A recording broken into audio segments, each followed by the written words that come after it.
Okay. Okay. Today is November 3rd, 2014, and my name is Tony Hilliard. I'm a volunteer at the Atlanta History Center, and with me is Ed Woods, another volunteer, and Sue Verhoff, the senior archivist here at the History Center. We are here today to record the oral history of Mr. Arnold Zipperman, who served in the U.S. Air Force during the Korean War. Mr. Zipperman's oral history is being recorded for the Library of Congress Veterans Oral History Project. We're honored to have you with us today, Mr. Zipperman, and we would like to thank you for participating in the project. Would you begin by telling us your full name and your current address? My full name is Arnold Zipperman, 4495 Pine Ridge Circle, Dunwoody, Georgia. Okay, and could you tell us a little bit about where you were born in your early life? Sure, I'd be glad to. By the way, thank you, Ed. I appreciate all of you for inviting me here today. I want to get that first. Okay, well, thank you. Because it's so nice of all of you to do it. Well, I was born on September 15th, 1928 at the old Piedmont Hospital when it faced on Capitol Avenue. Most people in Atlanta don't even know what I'm about to say. But we lived at 119 Crew Street, which was catty corner behind Piedmont Hospital. And we owned a house there. And my mother tells me that when she felt it was time to give birth, she walked across the street, catty corner across the street to the back entrance of the hospital, and they had a gate there. Papa took her in. They took her, not like nowadays, everybody, but they took her straight to the maternity ward. And at that time, I don't know how long it took, but that's where I was born. At this point, I'd like to say, for those not very familiar with Atlanta, that's where is now, it was, I should say, Atlanta Fulton County Stadium. Okay. I haven't done the exact thing as far as where the maternity ward was, but I like to say I was born at second base of the old Fulton County Stadium. So you're a native Atlantan. Absolutely. And where did you grow up? In that neighborhood? Basically, yes, but that's where I was born. And as a wee child, we first grew up in that neighborhood of Crew Street. Crew and Crumley is where it was. And I had an aunt and uncle, the Fogels, who lived a couple of blocks south toward the stadium on Crew Street as well. And I guess that's where I spent just a few years of my youth. Because, and here's a story you might think is funny. When I was about 2 years old, I was sitting on the stoop of the front stoop of our house, and my sister was supposed to be minding me, and I fell off and broke my clavicle. Well, okay, fine. And then one of my most memories I remember from Crew Street was that my father had a brown Ford with a rumble seat. Now I managed to get into the front seat of the Ford, and I let the brakes loose. And lo and behold, it started to move, and I didn't know what the heck to do. But I managed to get out of the car, and I don't know what happened to the car. So I went into the house. I guess the car must have stopped. At least I think it was kind of level there. And another memory I have of Cruise Street was, I don't know if you guys remember, but that's when they had the Holy Rollers. And some of my boyhood friends and I would sneak down to the tent and kind of look in from the bottom and listen to what they were doing. I hear them going, yay! Yay! Now, I didn't know what the heck was going on. But I said, okay, and I went on home. And I enjoyed those days, of course, not knowing any better. And shortly around that, I guess it was around 31 or so, during the Depression, of course, that Papa managed to save the business, which was the Atlanta Tower Company, which we'll talk about later, but he didn't manage to save the house. But his partner, Uncle the Fogels, did manage to save their house, still there on Cruise Street. Well, since we lost the house, we made a few moves there on the south side of town, which was known as at that time. And I started school at James L. Key for kindergarten and a couple of grades. And my father had been married before. I didn't even know it. And when, even before I was born, right after the pandemic of World War I, my father's first wife died. And my older half-brother and sister, which I didn't realize for many years, wound up at the Jewish orphanage. And they tell horrible stories of that, as you can imagine. And I lost track of them for many, many, many years. Well, we moved from one apartment to another on the south side. And as I said, I went to early school at James L. Key. And then we moved to 1183 East Rock Springs Road Northeast in what is now known as Morningside. That's where I started going to school at Rock Springs Elementary, which is still there. And that's where I finished elementary school. Okay. So from there, and at that time, you got to understand this one. We were the first Jewish family to move in that neighborhood. Coincidentally, the house was built by a friend of my father's. But that's where I got there in May. One more month of school. And I sure as hell didn't want to go to a brand new school for the last months of school. But I did reluctantly, and Mama said, but Arnold, you have to go to school. And Arnold said, Mama, I don't want to go to school. She said, well, you got to anyway. So I did. And that's where I finished the last month of school at Morningside. So from there, at least I had a month to try to acclimate myself to all of my neighbors on East Rock Springs Road. And it was, if you know or not, I don't know if you know or not, but I met a lot of brand new folks there.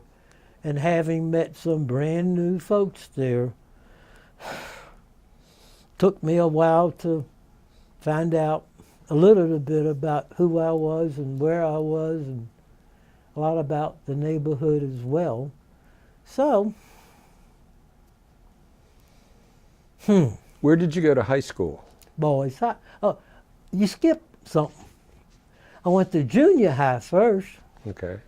I went to junior high at O'Keefe Junior High School, which everybody here should know where that is. Still there. Right. Nope. That's a high school. But I Building's went, still there. right, the building's still there, and I went there for junior high. At that time, it was 7, 8, and 9. And from there, I went directly into Boys High, and we still lived on East Rock Springs Road. Now, ask more questions. Please? Anybody?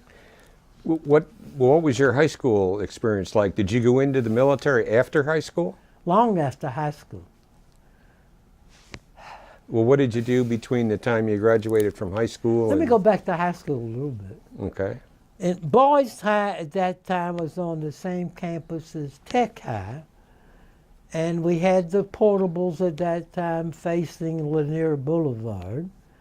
And I had a bunch of experiences at high school, which I talk about, but let me preface that with saying I was a scholastic nerd. And being a scholastic nerd, I hung around with my close friends. Now, sure as heck didn't hang around with any of the athletic fellas. Now, at that time, it was Shorty Doyle was the coach. And we all proud of that. We won all kind of championships, and I loved going to the football games at across from, help me now, across from, on Ponce Leon there. Help me somebody. Sears Roebuck. Oh. Yeah, across from Sears Roebuck on Ponce de Leon. That's also where the Crackers played their games. It wasn't the Black Crackers. It was the Atlanta Crackers. So, enjoyed all those times immensely, and I didn't get hazed very much at high school. And I remember one particular teacher at Boys High. His name was Durwood E. Beck, and he taught English. And due to whatever the heck the schedules was, I had Mr. Beck 3 years for English. Mr. Beck, and I sat, the last year, I sat as close to her as I'm sitting, him, as I was sitting to you. I remember when this was, I graduated in 46. So when we want to go to the bathroom, Mr. Beck would hand us a rubber band and says, hold it. So we got to talking. He said, hey, Mr. Beck, what are we going to do when they have girls in here? I'll put a supply of corks, Mr. Beck said. So, graduated from Boys High with pretty good honors. And from there, I went directly into Emory University. And I matriculated Emory in 1950. But on July the 11th, 1948, I met my wife. And her name was Esther Regina Amato. And at the time I met her, I was just completed my sophomore year at Emory, and she had just finished her sophomore year at Grady, same building where I went to school. So I graduated about in 1950, which is the same year she graduated from Grady. And let me think a moment. Yeah, so, and I was in a fraternity at Emory called A.E. Pi, and we had our house by the time I graduated on Fraternity Row at Emory. So, now, I was kind of jealous of Esther by this time. She was an old girl now, 18. And by the time I graduated, I was 22. So as soon as we both got out of high school, college, we got married. We got married on December the 27th, 1950, which is the same way we both finished school. So at that time, Korea had just started. I don't want to go into the Army. So I enlisted into the Air Force, which is where you guys come in. So I was on leave from the Air Force when we got married. And we got married literally in the Amato's living room. Supposed to have gotten married at the Zipperman's house, but my father had taken ill. So, wedding party rushed from the Amato's house back over to the Zipperman's house, where the actual wedding ceremony was at the Zipperman house. And then we rushed back over to the Amato house, where it had been all set up and decorated. My dear father-in-law had decorated the side porch, so which is where the food was going to be, because like I told you guys, maybe I hadn't told you guys before, but he owned the Roxy Delicatessen on Peachtree, just across from Cress's. Well, everything pretty, as you can imagine, pretty mixed up, if to say the least. And then we proceeded to, members are already in service. So then, and I had some time, so I said, honey, you know what? We're going to Miami Beach, which we did.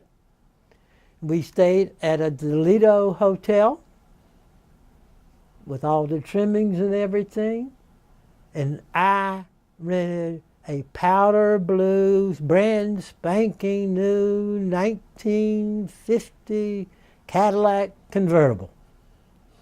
And we toured all around Miami and that. And I had, on my mother's side, a couple, my aunt and uncle, and they were living in Miami at the time. So Esther and I and Aunt Lizzie and Uncle Barnett went to the dog races. They had never been to the dog races before at Hialeah Park. And also, while we were there, Esther and I bought some linen on whatever the heck that street is. Mosley's was the name of the place. Fine bed linen. I'll preface what I was going to say before. We now have 4 children, and that bed linen has been used at the bris of each of my sons and my grandchildren, and God bless my great-grandson as well.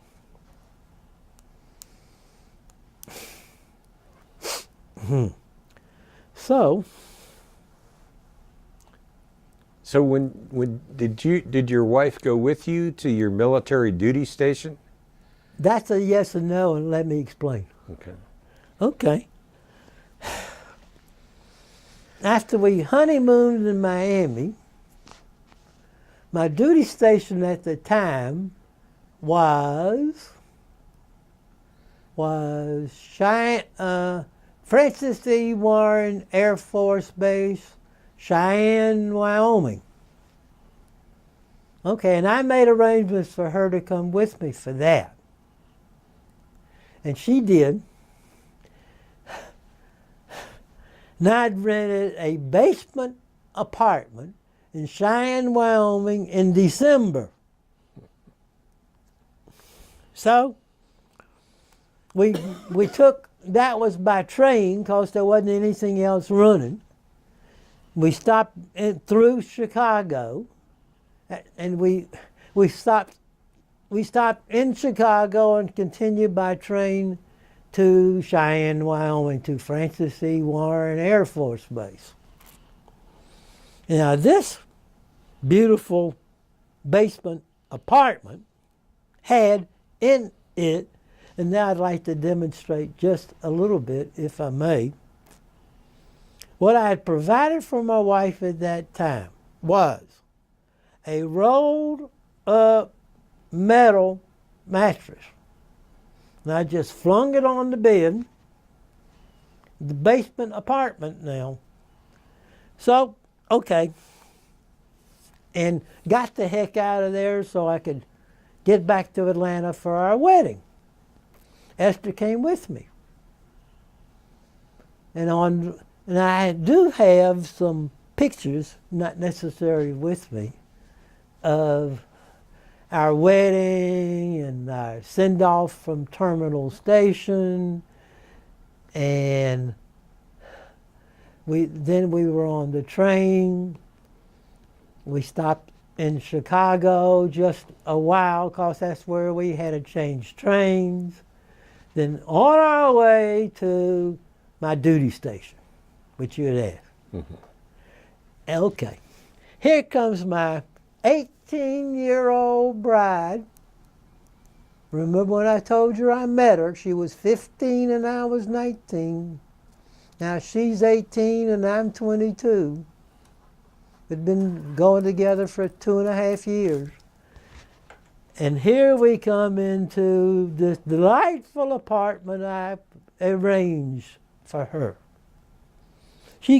Well, first of all, she cried the whole way there. As you can imagine. First time away from home for anything. No sleepaway camp, no nothing. This young girl I'd marry. So here we come to Cheyenne, Wyoming, and we take a taxi.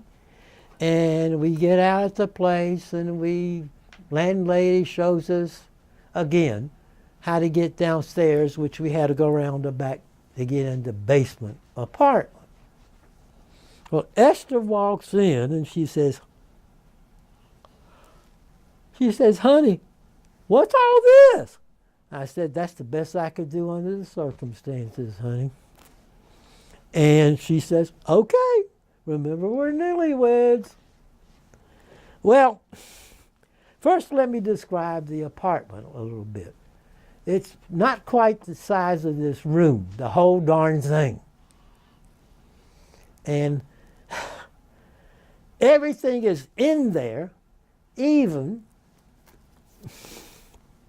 a bathroom, a bedroom, some place to eat, and some place to, I guess that's about it. Sleep, eat, and go to the bathroom. It's all in there. Well, what we didn't know was the size limitation. We didn't realize the size limitations. But we were there. It was in the evening of the first night we got there, and Esther has this, not only was the steel cot on the floor, but that was on the floor, not, it was a steel cot. Mm-hmm. So, but there was a rolled up blanket, but that's all there was. So we go to sleep the first night. And the next morning, we figure, well, guess it's time to eat. What the heck are we going to do? Totally, kind of mixed up ourselves. And I didn't have to be at work until Monday, and this was 2 or 3 days before that. So, ain't nothing eating the place. And she's got her fur coat on that the folks had given as part of her trousseau. Now I got on my army clothes, and I had my earmuffs on, and she had whatever she had on. So we walked outside and we looked around for something to eat. This was a rooming house, I should have said, not a boarding house. And we trudged. Luckily, we were in the middle of town. We trudged into town. And lo and behold, we found it's called a chuck wagon feast. Just like it sounds, fellas. You ever seen an old-fashioned cowboy movie where they have all the chuck wagons with the food on it and it's kind of like all you can eat? We ate a lot. And the things that Esther and I liked the most was the little steaks that they had. About this big, but you could eat all you want. That was great. So once we got through eating, we said, well, what do we do now? Hell, I don't know. What are you going to do, Esther? And she said, I don't know. What you going to do, Arnold? We don't know. So we went to the grocery store, and we got to eat something. So we bought some meat, bought some cereal, and some milk. That's about all we got. So we went back to our apartment and we put it, well, we didn't realize that the so-called refrigerator was an ice box. So we took the meat and the milk, and snow was banked all over our little one window we could see. It was full of snow, so I reached up and I put all the meat and the milk in the snow. Okay, first night. Next morning, we get up to go get the meat and the milk. Luckily, the milk was in a bottle, but the meat was gone. What happened to the meat? Well, now we figure that cats, dogs, or whomever must have gotten our meat. Well, first experience. Now we got his milk. So we do whatever we do in the morning. And now we leave the milk at the apartment. And we trudge back downtown again. And this time we realize it's an ice box. So we buy a block of ice, go back home, put it in the ice box. We're happy for a while. So now we eat and spend the day by sightseeing around Cheyenne. I think we may have even gone to a movie or something. And go back home.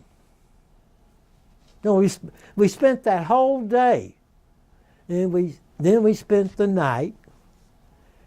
And Esther gets up in the morning to prepare food for her husband.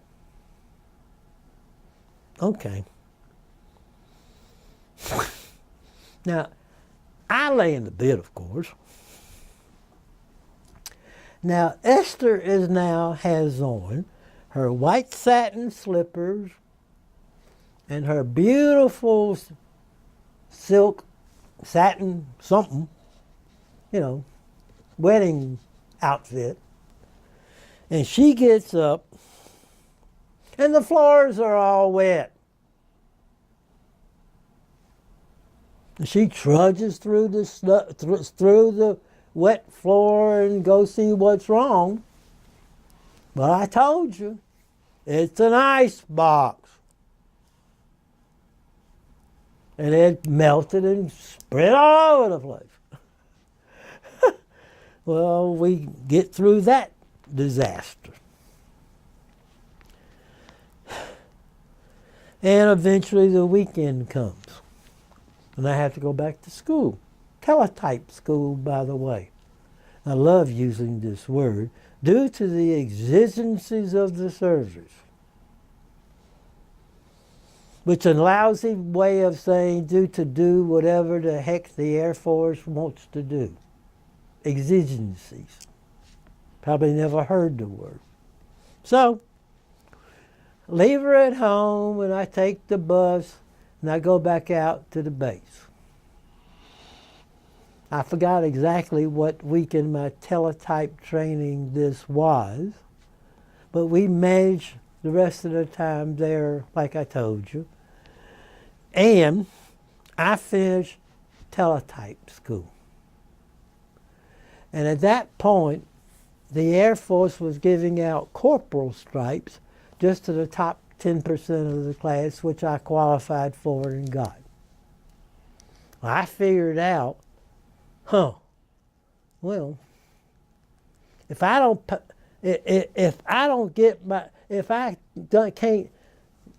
can't keep my corporal stripes, I'm going to lose them, and I'm going to lose money for us, and I better not do that.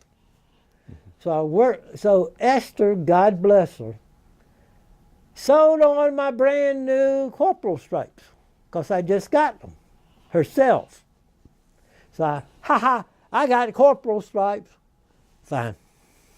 Now, not a little bit of a problem, of course. Let me see where I go from here. Well, now we're married. I have my corporal stripes. Oh yeah, I had figured out while I was there during teletype school that each class I studied out in my own thought. One class is going overseas and one class is going to stay in the States. I guessed wrong. We'll get to that in a moment. No, I'll tell you now. My class was sent overseas. And the class I thought was going to be stay in the States, the class I thought was going to go overseas stayed in the States. And here I am. Now I'm going overseas and I don't have the slightest idea if Esther's going to be able to come or not. So we went back home. Still, snowing like hell, only by train. This time we stopped in Chicago. Forgot the name of the hotel, but they had a fancy dancy restaurant on the top of it called the Pump Room.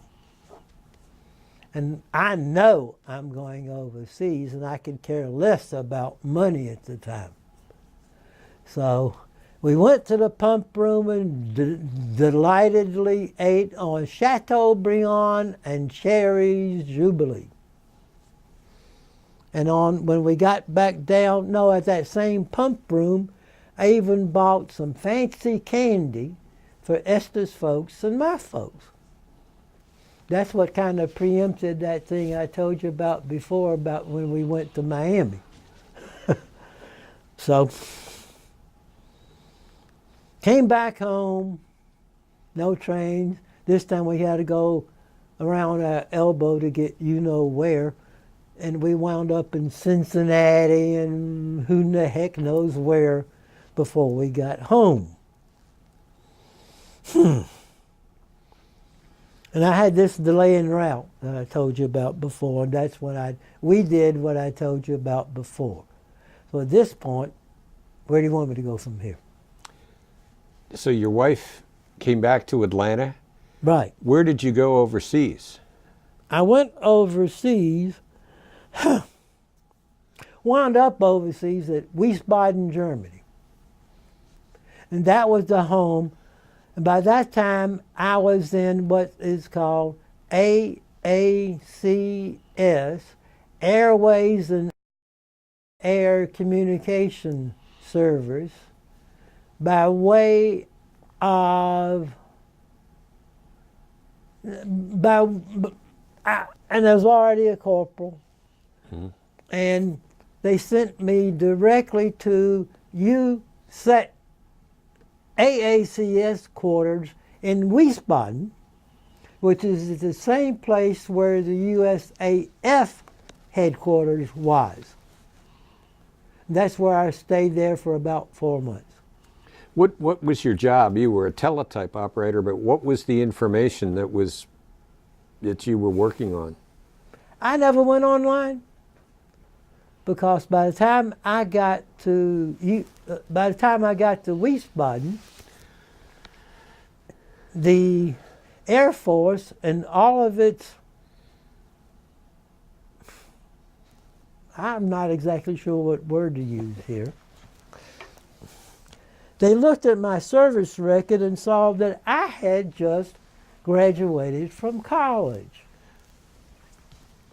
And I was already a graduate from Emory with a degree in business administration with a major in accounting. So again, the Air Force asked for volunteers to stay at wing headquarters. I got volunteered. And my job there was in the adjutant's office sorting mail. So I never went online as a teletype operator. So how long were you in Wiesbaden? 4 months. And from there, well, I got to put a story in right here at Wiesbaden. I left my wife pregnant at right outside a little bitty city, I don't remember the name, outside of Fort Dix, New Jersey. And she'd gotten pregnant shortly after we got married. And she didn't know she was pregnant at the time, and I didn't know she was pregnant at the time, or anybody else. But she was. And I left her standing there with her fur coat on outside of Fort Dix, New Jersey. And my ship left from the Brooklyn Navy Yards. And my father, I had an uncle who lived in Brooklyn, and he managed to meet us, I should say, at the Navy Yards. And from the Navy Yards, that's where I was. Mm-hmm. So that's how you got to Germany on a ship? Yeah. Okay. I got to Germany on a troop ship, in fact, where the troops were way down here with the mess hall and everything else. And kind of like in the middle was the upper, the officers and civilians and all those things. And my duty on the ship on the whole way over, on the serving line, three times a day, 2 pieces of bread, boop. That was my duty. Well, after you did your 4 months at Wiesbaden, did you go somewhere else in Germany? No. From there, I was sent to Wheelus Air Force Base, Tripoli, Libya. All this without Esther and all without my pregnant wife. So what did you do in the Middle East? Let's just call it Libya. Okay, Because Libya. it really wasn't the Middle East, if you figure it out. It was on the coast of Africa. See what I mean? Coast of Africa, really not the Middle East. Okay. Libya. Well, when I was in Libya,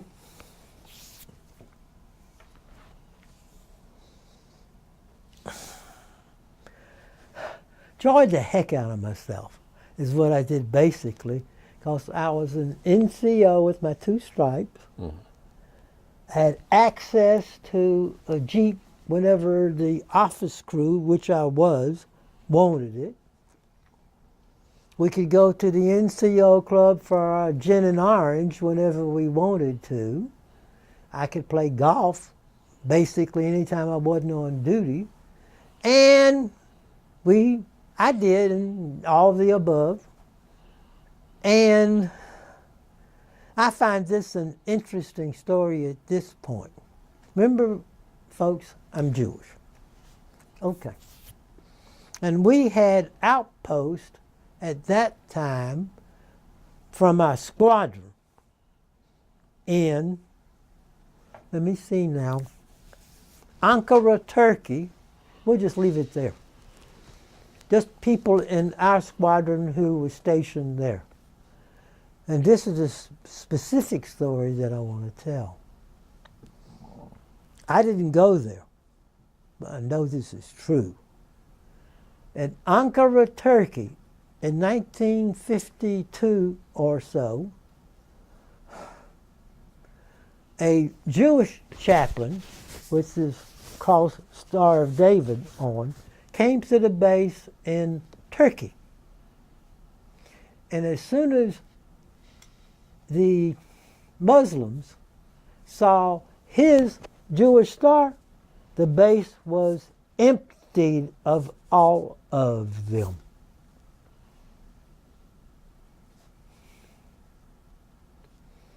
Okay. Came back to, that's enough of that story. That's just an aside.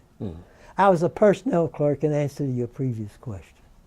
I kept military records for both enlisted men and servicemen because of my transition in position while I was at Wiesbaden. Yeah. Is what happened. So again, while I was stationed in Wiesbaden, I managed to go to, let me see, Rome, and I managed to go to Malta, and that's all.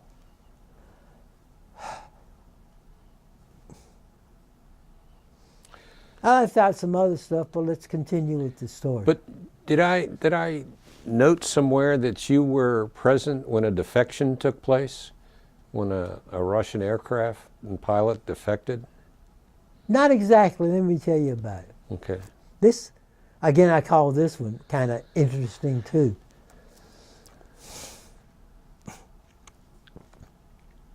While stationed at Wheelers,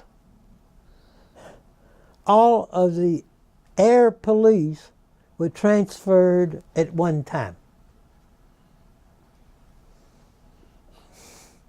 So they decided to volunteer all of the ground personnel, me included, to take what they call the non-strategic places where air policemen would usually be posted. Well, the first place I went to was right there on base to kind of look out for enemies with my one little gun that they gave me and 2 bullets at right around the base. And that was my first posting. 4 hours. Were you walking? Yeah. My next posting, I'd rather not say what it is, but just what happened. What happened was this. I was taken by Jeep out into the middle of the desert, had no idea where I was going, and they say, here, you stay here for 4 hours. Period. At that time, I had not even a carbine, but I had a gun, 2 bullets, that's it. I don't know where the heck I am. So, hey, but I find out there's an Arab guard, same place I am. I say, he couldn't speak English and I couldn't speak whatever the heck he was speaking. But he was making coffee. And he was just sitting there. Now he's about this tall. His gun is taller than me. And I've got this little gun with, I already told you. And he's making coffee. Well, this is about, I was stationed there, by the way, from 12 to 4 at night. Okay. Well, we hear noise way out in the desert, we assume. I assumed, I should say, somewhere. And we hear pow, pow, pow, pow, pow, rat, tat, tat. Just like that. We don't see anything. We don't. You look around. I haven't called in yet. I even shot my rifle, to say where the sergeant of the guard would come. But what it was, that's the story you were talking about before. What it was the Bedouins from out in the desert were coming in to vote for the liberation of Libya. And they were coming in to vote. The closest place to vote, the only place to vote that they knew of, in fact, was Tripoli. And they were coming in to vote. We didn't know what the heck was going on. The Arab didn't know what was going on. And finally, I was relieved of my post and we went back to the base. Still wondering what the heck was going on. Well, I already told you what was going on, and what they were doing was shooting off their rifles and throwing hand grenades and, shooting their machine guns and whatever they had. And that was my excitement for that time in Tripoli. Well, where did you go after Tripoli? Okay. After Tripoli, my next duty station was Limestone Air Force Base, Maine. Okay. Let me interrupt this a moment, this part of our story, to give you a little bit more background. I came home for the first time to see my wife and baby. And this time, Barry, born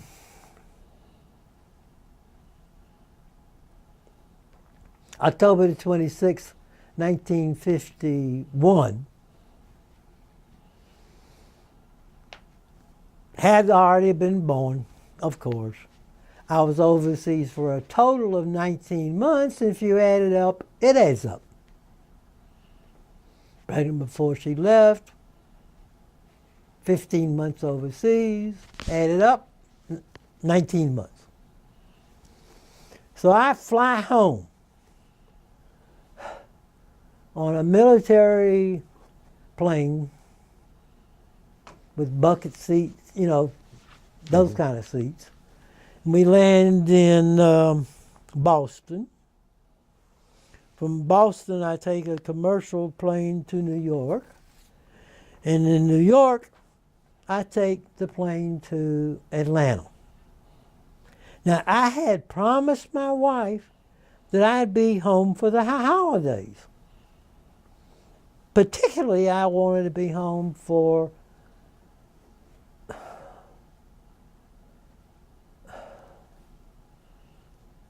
one moment. That's enough to say the holiday. Okay. Okay. And I just promised this to Esther, and I kept my promise. So when I get home to where they were living at the time, my mother-in-law happens to be standing at the front window. And here I am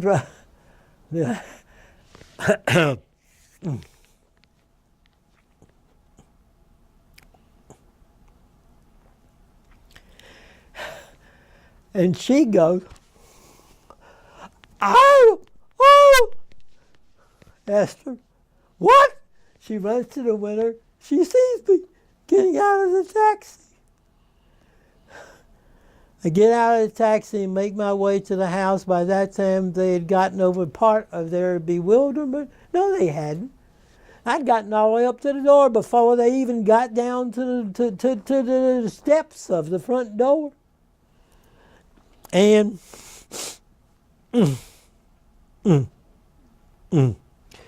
we greet each other, of course, and now it is Erev Yom Kippur. I was born on it, Erev Yom Kippur. And we have a tradition in our faith that the priest, that place commonly called a Cohen in English, has to buy back the firstborn boy so he could be dedicated to the priesthood. Well, my dearest father-in-law, I hadn't even been to my folks' house yet. And my dearest father-in-law got up five silver dollars. And my mother-in-law called our rabbi at Orville Shalom, and his last name was Cohen. His name was Joseph Cohen.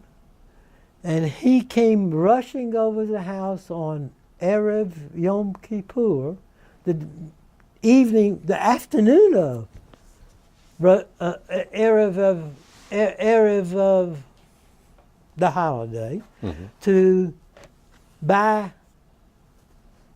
back. If you remember your Old Testament way back there, the oldest born son was supposed to be in servitude to the priest for a number of years. So we had to do that custom, which was very important to us as Jews. So, and I've always blessed Rabbi Cohen for that, because here it is. He had to get ready for services that night, and he took his time to come to my in-laws' house to do that.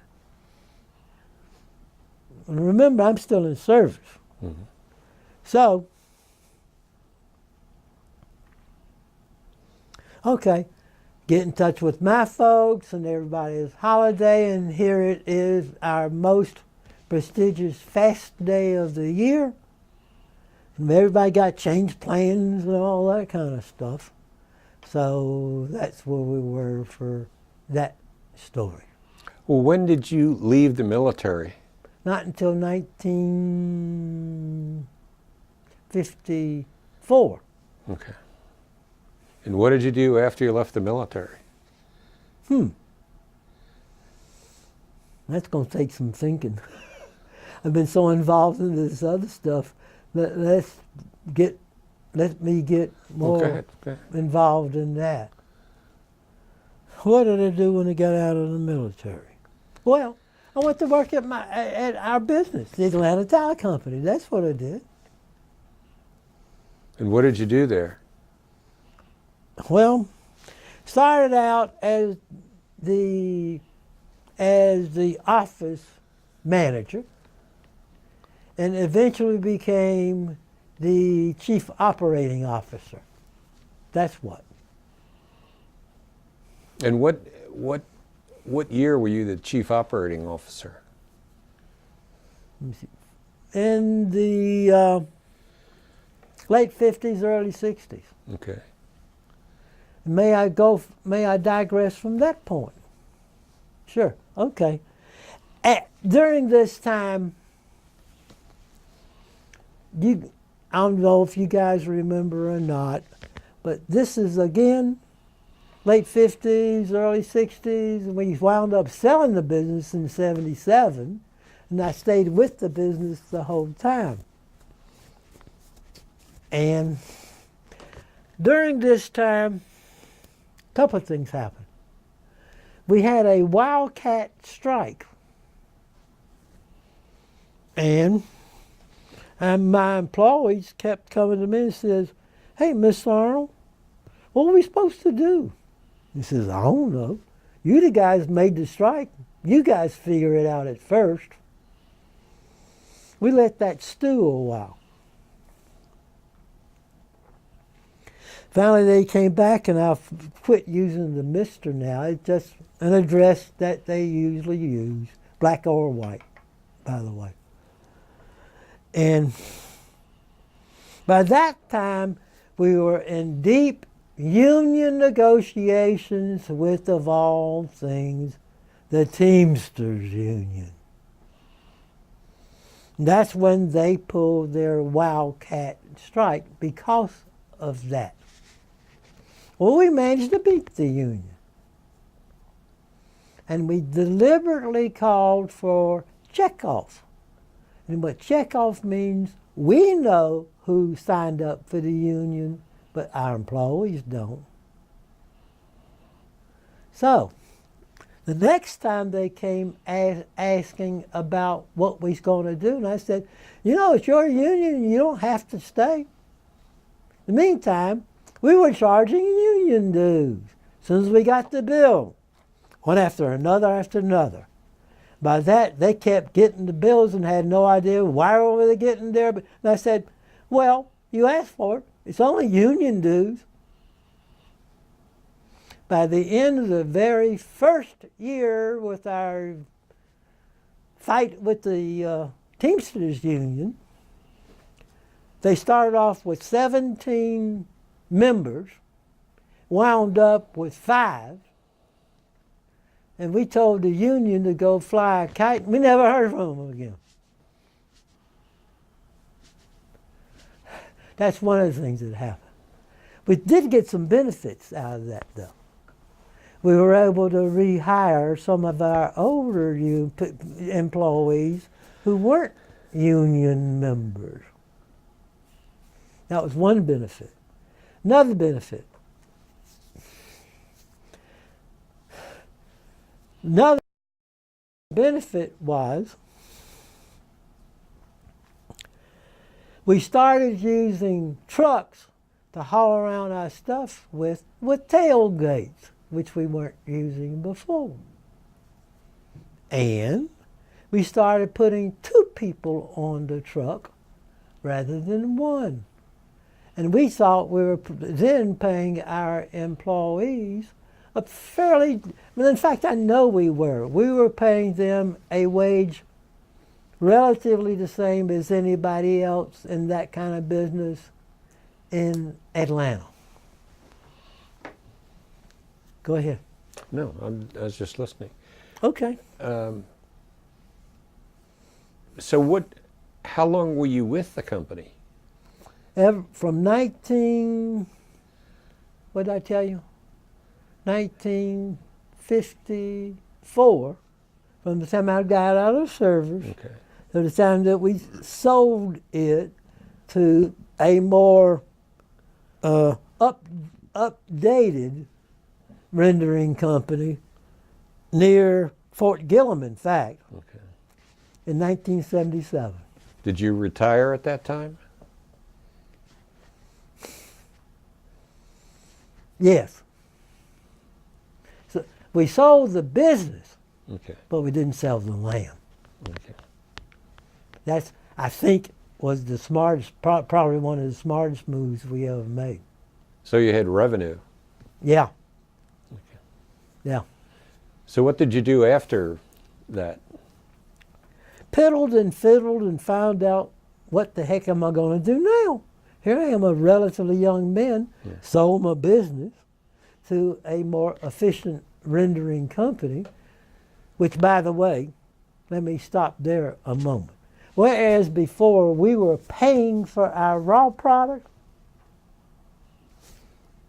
now there's one rendering company here near Atlanta in Cumming who now charge to have their raw product picked up. That kind of turnaround. Mm-hmm. And I can get in touch with Tommy, because he was a kid when all that was going on. But now I understand he's probably retired out, who knows where, and making quite a good living. Good. So, What I did after I sold the business, well, what I did was a bunch of things. But one, I'll try to elucidate without taking too much of your time. Well,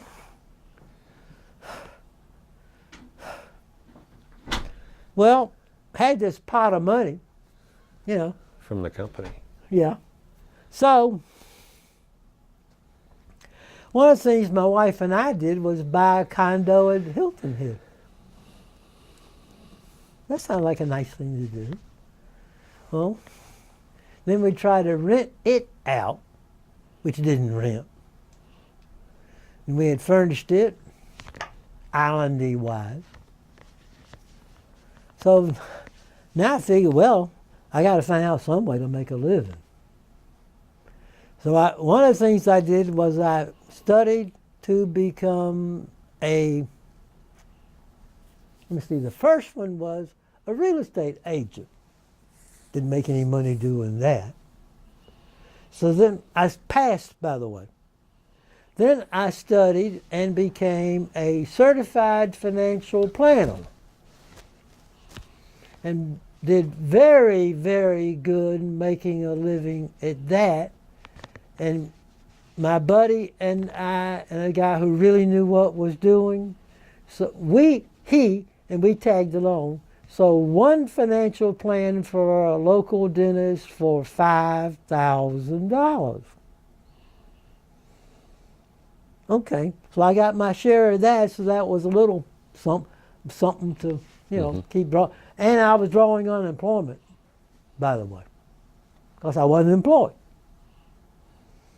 So that was my second try at making a living. I said, well, since I did all that, heck, I know I'm going to become now I said I'd try to become a real estate agent and a certified financial planner. What do I do now? Well, then I said, well, maybe Esther and I will open a coin laundry. Nah.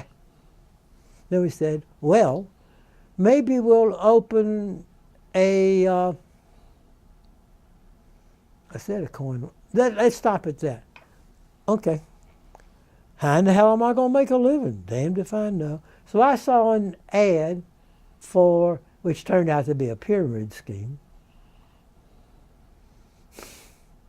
A number of different things within that whole area. Well, tell us a little bit about your family. I mean, you mentioned you had one son. How many children did you have? We have 4 children. Barry, Jay, Neil, and Andy. We delightfully had our 4 children. Barry was born in 51. Jay was born in 54. Neil was born in 57. And Andy was born in May 5th, 50. Let me see. 60? 50. 50. 50. Okay. So his birthday was fairly recently. And next birthday would have been Andy.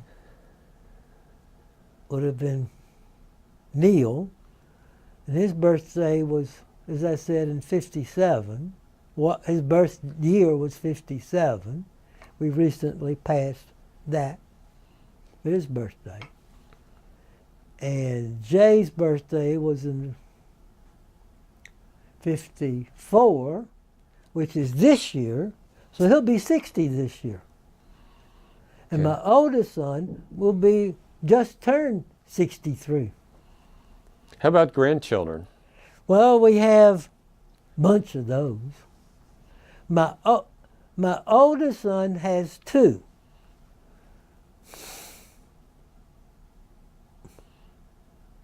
Nace, N-A-C-E, and he was named after his maternal grandfather, who owned the Roxy Delicatessen. And he presently is finishing his studies in St. Paul, Minnesota. Next one is Leah, and she's named after her maternal great-grandmother. And she is presently at a very small school called Quest, which is north of Vancouver, in a small town called Squamish. And the name of her school is Quest, Q-U-E-S-T. And Squamish consistently consists of Quest University, similar to Athens, Georgia. Okay. Okay, that's two of them.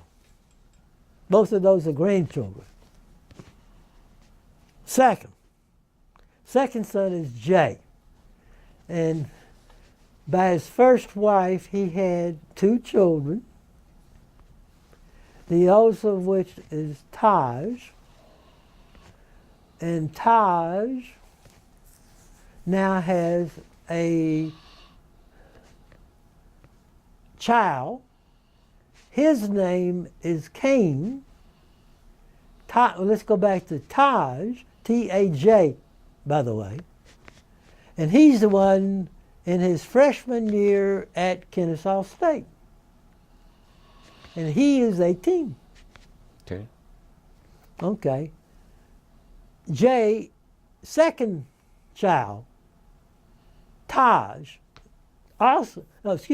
Taj also had another, no, that's not, wait a minute, I'm getting a little confused. Let's go back to Jay's oldest child, Naomi, just like it sounds, N-A-O-M-I. And she now lives in Burbank, California. And that's where Naomi lives with, and she had our other great-grandchild.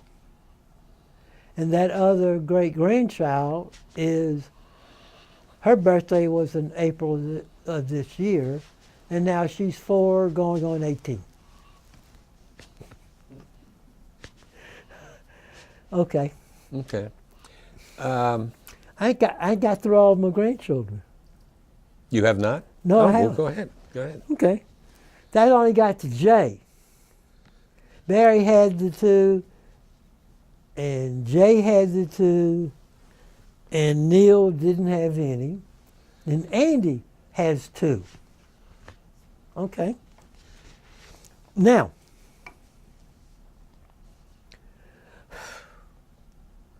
let's start with his older daughter. Andy's wife,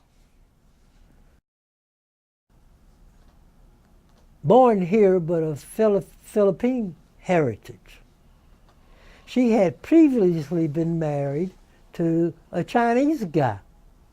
So my oldest granddaughter on Andy's side has Filipino Chinese background.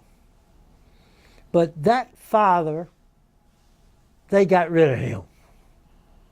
Now, Andy's second daughter is named Ashley. And she's currently at school in Boston. And that's,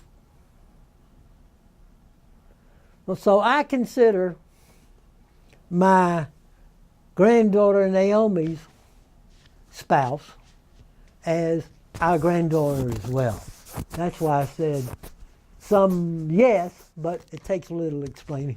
Yeah, okay. Well, it sounds like you had an interesting career in a happy family life. Certainly have, and if we make it to December, it'll be 64 years. Outstanding. And we're already planning for we spent our 64th celebration at Hilton Head. Okay. We had a great time there. And I'm already planning, and Esther's not so sure, about our 65th. Thinking ahead is good. And I plan for our 65th to be at Hawaii. That's great. And I hope, that's where we will renew our vows. Very nice. And actual Hawaii. Yeah. Never been there.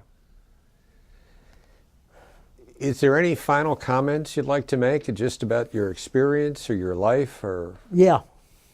That's where I can kind of tie all this stuff in. Remember I'd mentioned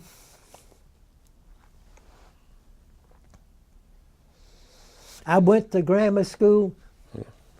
Well, there I sat next to when we became, because it's in my grammar school picture, Hyman Auerbach.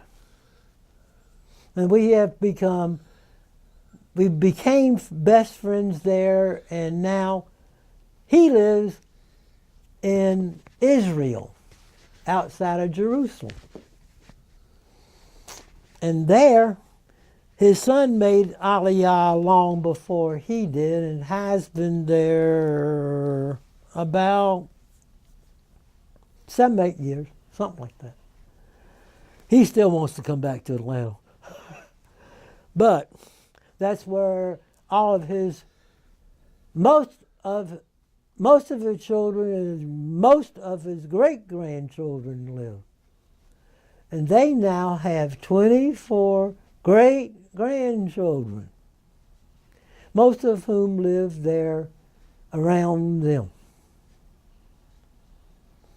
And his wife, Beverly, is from High Point, by the way. They were in the furniture business. Is delighted they are there. And High's still reluctant he is there.